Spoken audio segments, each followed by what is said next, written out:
কিসের এত অহংকার? পয়সা দুইটা হয়েছে, পকেটটা ফুলে গেছে, এখন আর ভাইকে ভাই মনে হয় না, এখন আর বন্ধুদেরকে বন্ধু মনে হয় না, এখন আর আশপাশের মানুষকে চিনে না।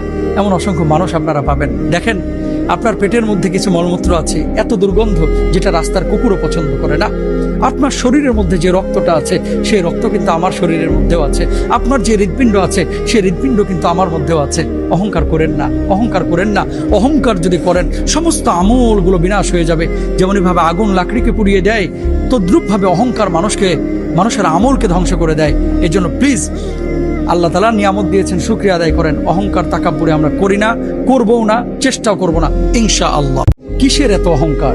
পয়সা দুইটা হয়েছে, পকেটটা ফুলে গেছে, এখন আর ভাইকে ভাই মনে হয় না, এখন আর বন্ধুদেরকে বন্ধু মনে হয় না, এখন আর আশপাশের মানুষকে চিনে না।